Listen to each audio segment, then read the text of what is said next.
Good afternoon, people. You might notice there's an empty space where there was a bus yesterday.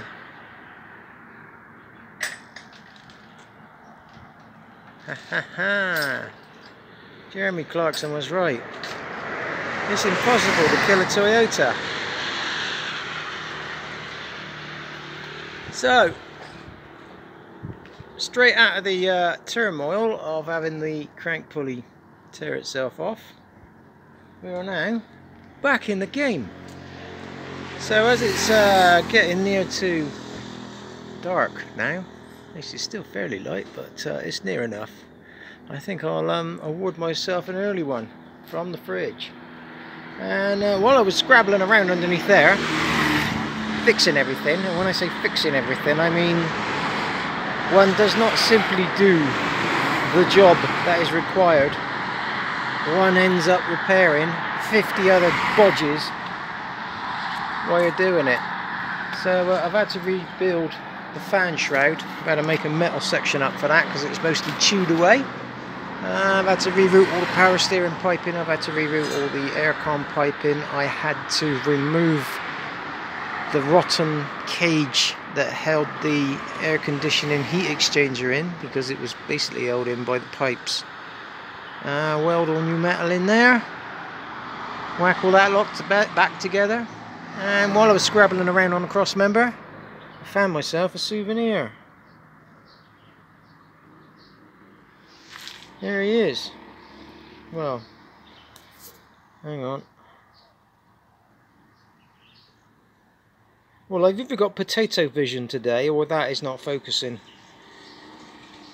Maybe I've got potato vision. But there, I shall have to drill a hole right the way through that, like I did on the other half, and put that on a piece of string.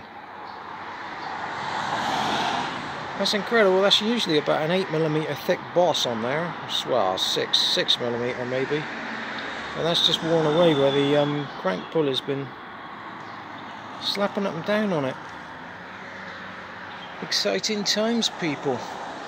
The reason they didn't bother tightening up the crankshaft bolt was, one, there's nowhere to lock the engine up so you can tighten up the crankshaft bolt, or two, they just couldn't be bothered.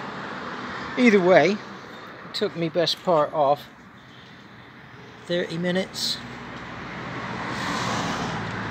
to knock up a bit of angle iron that bolts over the crank pulley and locks up on the power steering pump.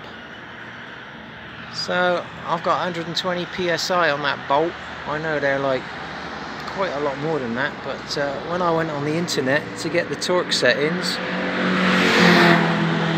I ended up on an Aussie site because these 5Ls are quite popular in Australia, mate. And all the bogan comments on there were, yeah mate, you just do it up with a bar, mate, and then hit it with a hammer. It'd be alright. Let's go and get another tinny out the fridge. Throw some more shrimp on the barbie. So, as I don't have any shrimp to put on a barbie, I just torqued it up to 120 instead. Well, that's about it, really. 2 days of my life wasted on this thing again, but at least we are still driving it.